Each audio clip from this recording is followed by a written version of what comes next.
manchette aujourd'hui, Lanoret adopte son budget 2025. Bonjour et bienvenue à votre bulletin d'information diffusé sur les ondes de CTRB, votre télévision locale et régionale, aujourd'hui le 12 décembre 2024. Donc, la ronde des budgets municipaux débute. Hier soir avait lieu l'adoption, le dépôt et l'adoption du budget 2025 de la municipalité de Lanoret. Nous vous présentons les principales lignes de ce budget, les principaux points. Dans un premier temps, on va écouter le maire André Villeneuve nous présenter les principales hausses au budget 2025 et les dépenses.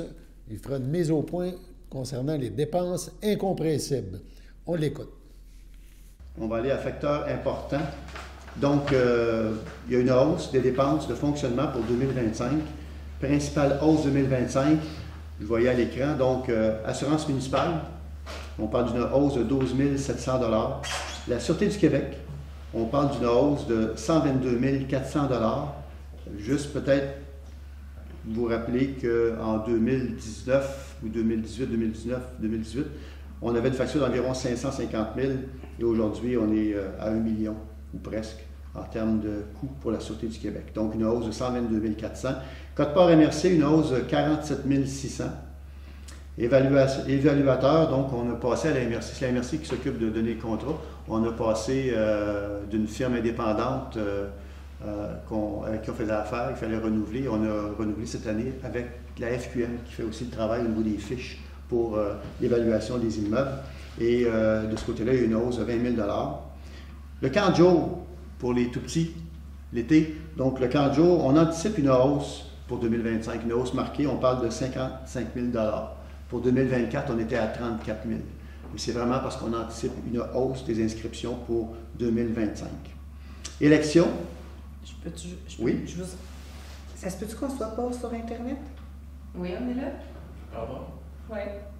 OK. Ça va? Élection, donc l'année 2025 est une année d'élection et il faut prévoir un budget donc de 50 000 $ pour la campagne, pas la campagne, mais plutôt l'élection comme telle qui est gérée par l'administration ici. D'ailleurs, c'est le directeur général qui fait office de président d'élection. Donc, ils sont très occupés à partir du mois d'août jusqu'en novembre. On parle de 50 000 $. Marquage routier d'éneigement, une hausse de 17 000 $. Main-d'œuvre supplémentaire, on parle ici de 312 300. 312 300.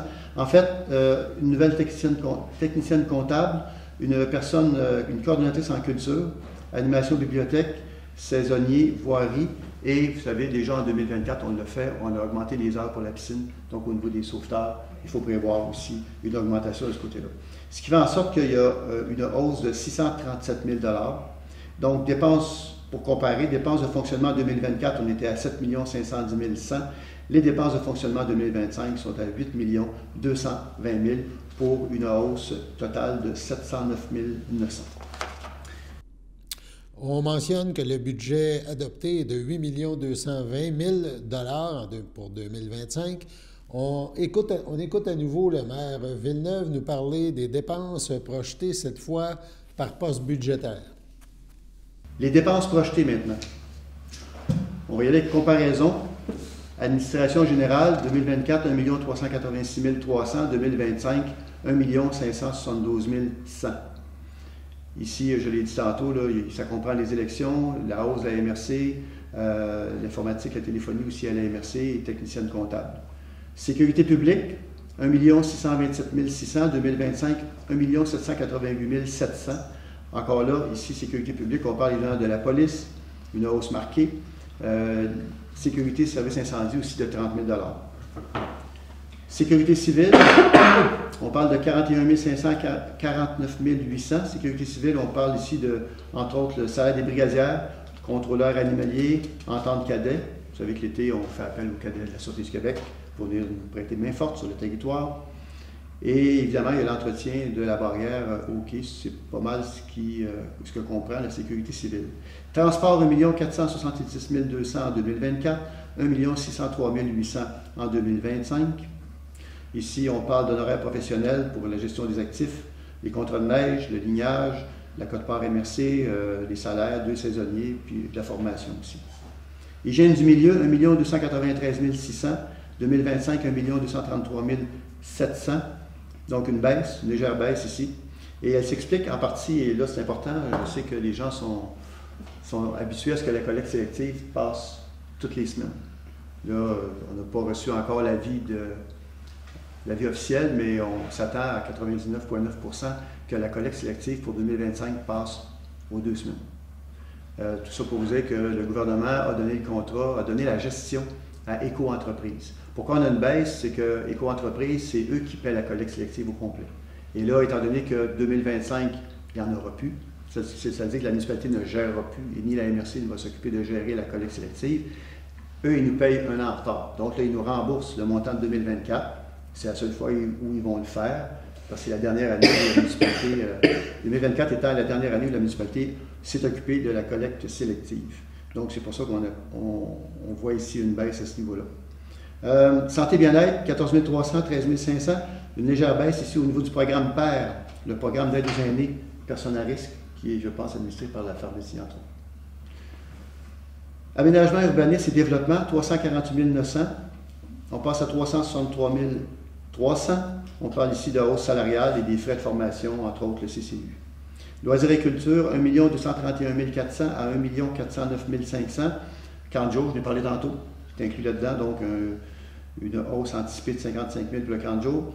Il y a des réparations à faire au niveau de certaines salles de bain, une coordonnatrice en culture, animation, bibliothèque et salaire sauveteur. Frais de financement, 96 300, 195 600.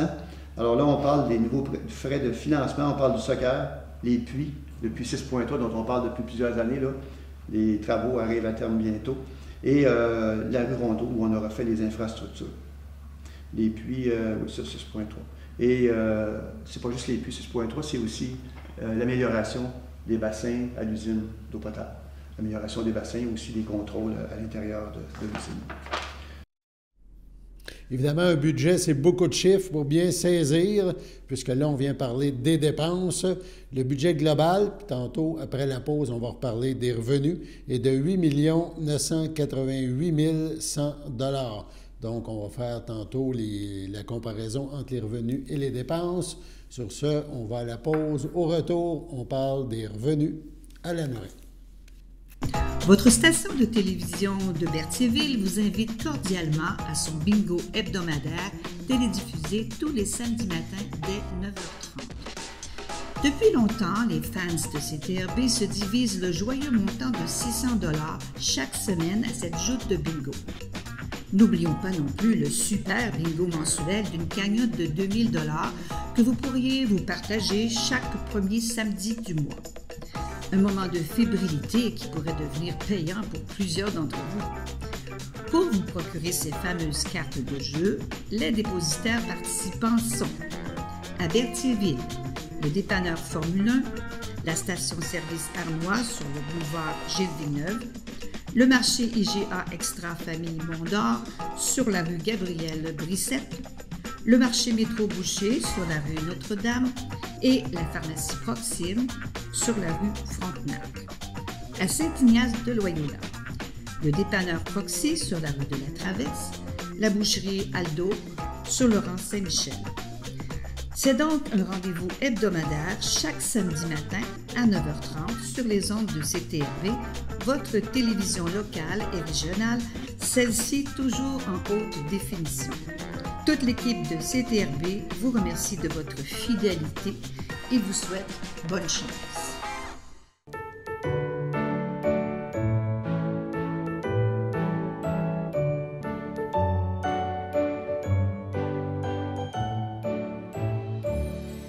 En ce 12 décembre, la FADOC de l'Île-du-Pas souhaite bonne fête à Nicole Guertin, à Michel Liard et à Alain Gravel. C'est votre anniversaire aujourd'hui, en ce 12 décembre.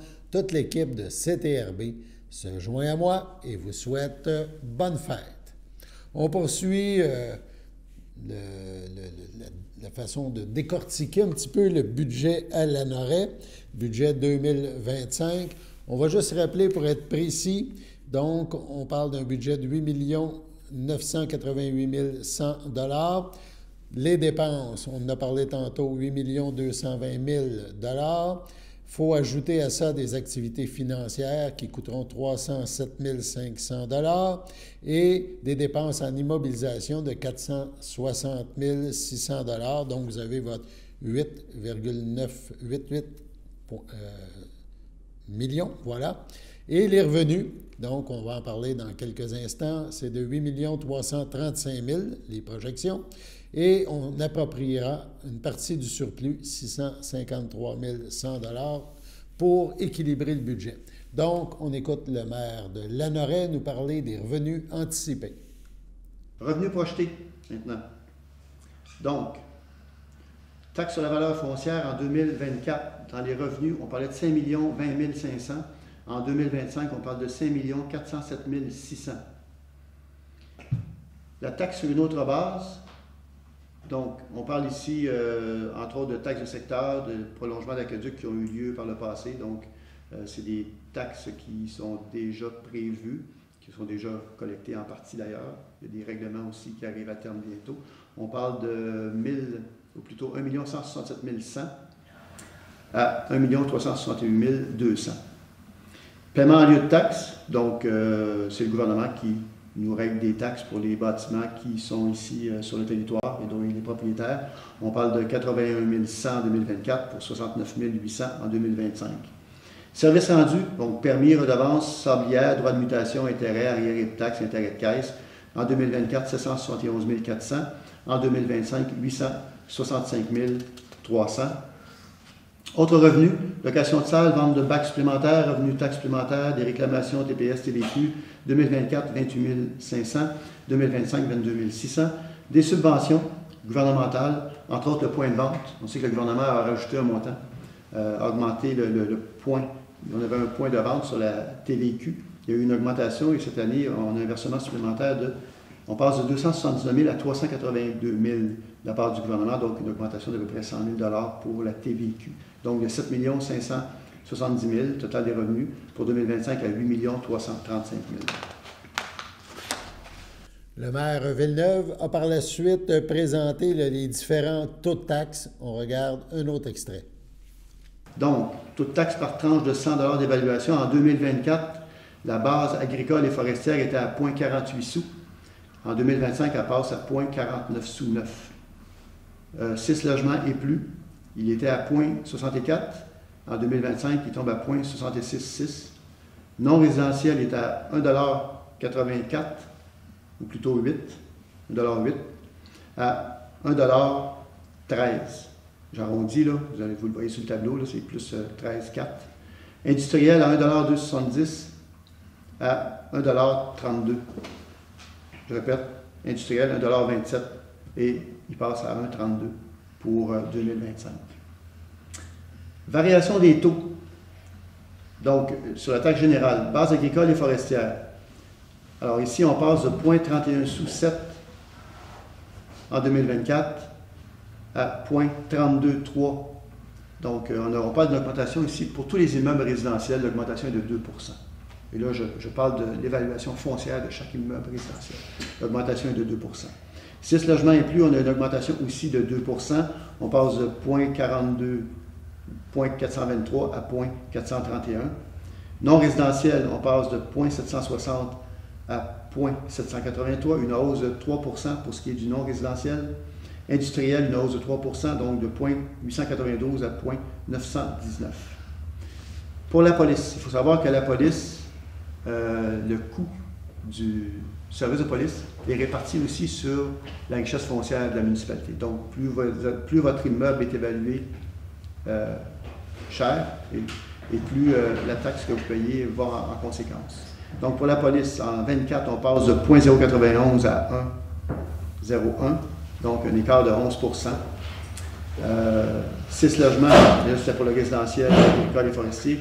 Pour le 6 logements et plus, on passe de 0,121 à 0,135, donc plus 12. Non résidentiel, de 0,189 à 0,211, plus 12 aussi.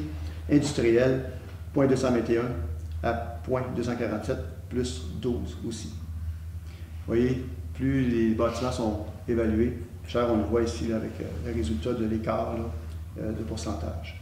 En incendie, sur la base agricole forestière, 0,072, 2025, 0,075, plus 4 d'augmentation. 6 logements inclus, 0,096 à 1, plus 4 non résidentiel, 0,135 à 0,140, plus 4 industriel, 0,157. Donc, 0,163, plus 4 aussi. Incendie, juste préciser que c'est une augmentation de 30 000 dans l'année courante. Et la part incendie, la cote-part incendie, parce que c'est la MRC qui gère le service incendie, la cote-part incendie était de 660 000 en 2024, elle passe à 690 000 en 2025. Je le répète, pour la Sûreté du Québec, une augmentation de 122 000 pour l'année 2025. Taux de taxe variable utilisé pour projection. Donc, matière résiduelle, 2024, 200, 2025, 200, aucune variation. Égouts, entretien et assainissement, on était en 2024 à 185, on reste à 185 pour 2025, donc aucune augmentation. Vidange, une installation septique, on passe de 2024 à 80, 2025 à 80, donc aucune augmentation là-dessus aussi. Eau potable, une augmentation de 25 $, on passe de 140 en 2024 à 165 en 2025. Alors évidemment, c'est les gens qui ont l'aqueduc. Et il faut dire qu'on a eu beaucoup de bris sur le Grande Côte-Est cette année, des bris à répétition là, au niveau de l'aqueduc.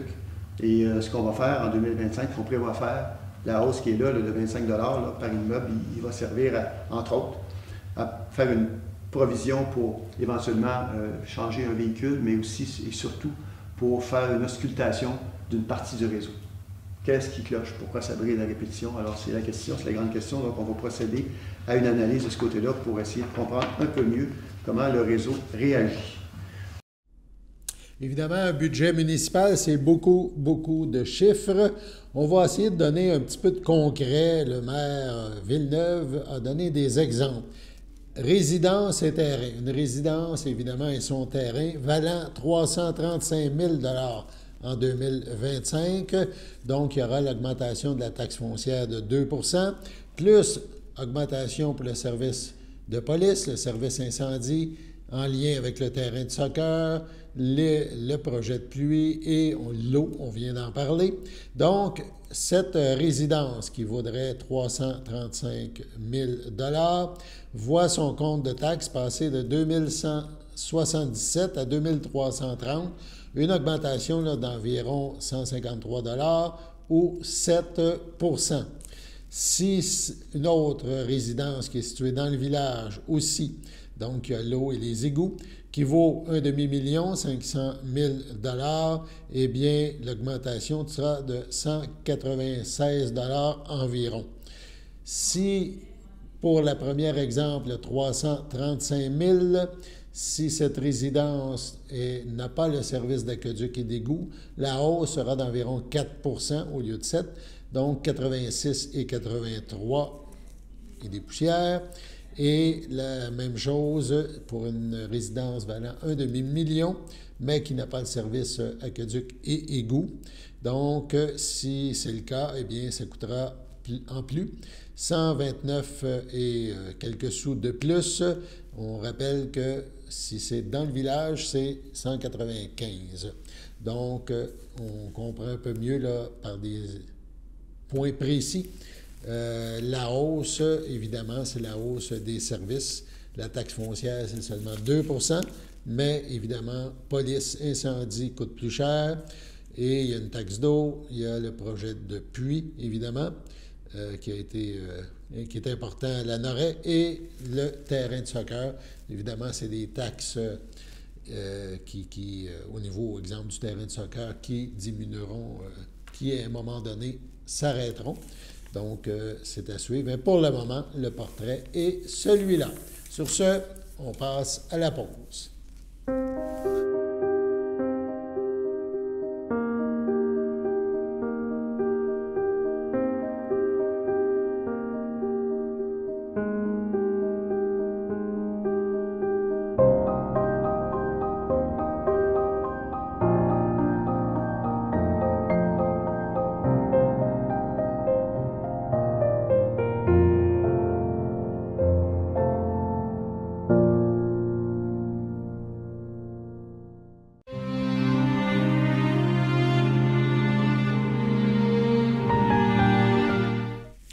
aux soins palliatifs du Centre hospitalier régional de Lanaudière le 20 novembre dernier à 81 ans.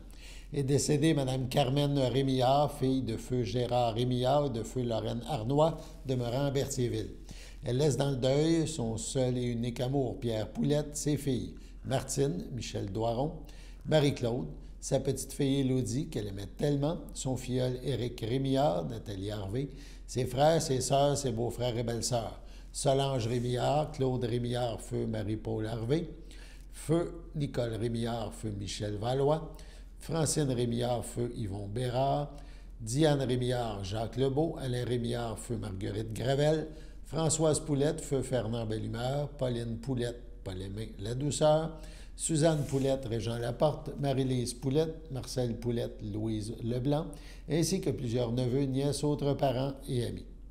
La famille tient à remercier le personnel infirmier des soins palliatifs du CHDL pour les bons soins et le soutien apporté à leur mère, ainsi qu'un remerciement spécial s'adresse à Asia, sa préposée préférée à la Villa Royale à Berthierville. La famille vous accueillera dimanche 15 décembre, midi, au complexe funéraire Thériault, 741 Notre-Dame à Berthierville. Suivra une liturgie à la chapelle du complexe à 14h30. Les cendres de Mme Rémillard seront déposées au columbarium de Berthierville le même jour. À Joliette, le 23 novembre dernier, à 87 ans, est décédée Mme Janine Lanois, épouse de feu Paul-Michel Gélina, demeurant à l'île du Pas. Elle laisse dans le deuil ses enfants, Michel Gélina, Brenda Gartshaw, Julie Gélina, ses petits-fils, Patrick, Justin, Cédric, Jonathan et Vincent. Son arrière-petite-fille Zoé, ses sœurs Bernice et Shirley Lanois, plusieurs neveux, nièces, autres parents et amis. La famille vous accueillera dimanche 15 décembre de midi au complexe funéraire Thériault, rue Notre-Dame à Berthierville. Un hommage suivra à 15 h. Les cendres de Mme Lanois seront déposées au columbarium du complexe.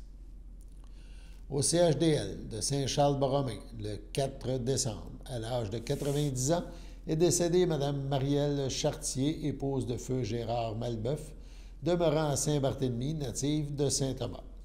L'ayant précédé ses frères, belles-sœurs et beaux-frères, feu Gaston Chartier, feu Isabelle Lavallée, feu Roger Chartier, feu Claudette Boucher, feu Pierre Chartier, feu Marguerite Malbeuf, feu Robert Rousseau, feu Muriel Malbeuf. Elle laisse aussi dans le deuil ses enfants, France Malbeuf, Mario Fafard, Serge Malbeuf, Stéphanie Arnois, ses petits-enfants, Vicky Fafard, Marc-Antoine Rondeau, Anthony Malbeuf, Josiane Joly, Raphaël Malbeuf, Jade Lorrain-Blais, ses deux arrière-petits-enfants, Loïc et Chloé Rondeau, ainsi que les enfants de Stéphanie Arnois, Maïté et Manoé. Ses frères, ses sœurs, ses beaux-frères et belles-sœurs, Thérèse Chartier, feu Paul-Émile Desmarais, Annette Chartier, André Fafard, Huguette Chartier, feu Jules Bocage, André Chartier, Diane Arnois, feu Clément Chartier, Micheline Durand, Normand Chartier, Pierrette Chartier, André Goulet, Richard Chartier, Janine de Grandpré, son beau-frère André Malbeuf, ainsi que plusieurs neveux, nièces, autres parents et amis. La famille vous accueillera vendredi 20 décembre, dès 12h30, au complexe funéraire Thériault, rue Notre-Dame à Berthierville. Suivra une liturgie à la chapelle du complexe à 14h30. Au CHDL de Saint-Charles-Borromée, le 16 novembre dernier, à l'aube de ses 90 ans, est décédé M. Azélus Bellumeur, époux de feu Mme Claire Hainaut, demeurant à Berthierville. Il laisse dans le deuil ses enfants, Daniel Bellumeur, Colette Préville, Serge Bellumeur, Joanne Chenevert, Alain Bellumeur, Chantal Brûlé, ses petits-enfants, Sébastien, Steve et Audrey Bellumeur, Yann et Erika Bellumeur, ses arrière-petits-enfants, Amélie, Jérémie, Rosalie, Nathan, Alexis et Laurence, Jeanne, Emma et Claire, ses frères, ses sœurs, ses beaux-frères et belles-sœurs, Françoise Aubuchon, feu Jean-Paul Bellumeur, Janine Clermont, feu Gilles Bellumeur, Françoise Poulette, feu Fernand Bellumeur, Claudette Bellumeur, Marc-Henri Milot, Denise Hainaut, feu Omer Doucet, André Hainaut, Lucie Frappier, Armand Hainaut, Anne-Marie Pellerin, Annette Hainaut, feu Régent Dauphin, ainsi que plusieurs neveux, nièces, autres parents et amis. La famille vous accueillera samedi 21 décembre dès 9h30 à l'église Sainte-Geneviève de Berthier. Suivront les funérailles en ce même lieu à 11h. Paisiblement au CHDL de Saint-Charles-Borromée, entouré de l'amour des siens. Le 1er novembre dernier, à 85 ans, est décédée Mme Lucie Latour, épouse de feu Jean-Guy Latour, demeurant à Saint-Ignace de Loyola. L'ayant précédé ses sœurs, beaux-frères et belles-sœurs, Lucienda Latour, feu Gaston Plante, Ghislaine, Lise, Huguette, Françoise, Hortense et Suzette Latour, Série Latour, feu Louisette Nandonneau. Elle laisse dans le deuil son fils, Patrick Latour, Manon Massé, ses petites-filles, Amélie et Noémie Latour, ses sœurs, ses frères, ses belles-sœurs, Lauriane Latour, Dorothée Latour, feu Ange-Albert Guévremont, Jean-Philippe Latour, France Boucher, Normand Latour, Carmen Robillard, Rita Valois, feu Villemère Latour, ainsi que plusieurs neveux, nièces, autres parents et amis. La famille tient à remercier le docteur Virginie Plante pour les bons soins et Mme Patricia Gerbert Bonfils, intervenante en soins spirituels au CHDL, pour leur écoute, leur soutien envers Mme Latour. La famille vous accueillera samedi 4 janvier dès 11h au complexe funéraire Thériault, rue Notre-Dame, à Berthierville.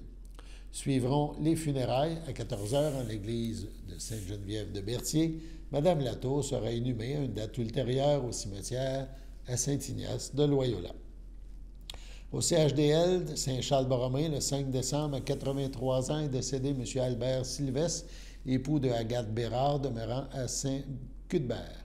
L'ayant précédé Charles Sylvestre, Fernande Sylvestre, Marie-Jeanne Sylvestre, Maurice Sylvestre, Laurent Sylvestre, Madeleine Sylvestre et Lucie Bérard, il laisse dans le deuil, outre son épouse, ses enfants. Christiane Sylvestre, Mario Sylvestre, Chantal Caillé, Martin Sylvestre, Nathalie Dupuis, ses petits-enfants, Ariane Sylvestre, Marc-André Gagnon, Simon Roy, Valérie Lemay, Jonathan Sylvestre, Marie-Pierre Labrec, Marie-Pierre Sylvestre, Mathieu Rémillard, Julien Sylvestre, Océane Leroux, Gabriel Sylvestre, ses petits-enfants, Jacob Gagnon et Florence Gagnon, Alexis Sylvestre, Émile Sylvestre, Thomas Rémillard, ses belles-sœurs et ses beaux-frères.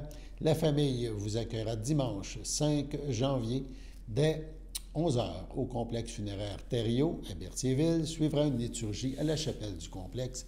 À 14h30, M. Sylvestre sera inhumé au cimetière de Saint-Cuthbert à une date ultérieure. Sur ce, on passe à la météo.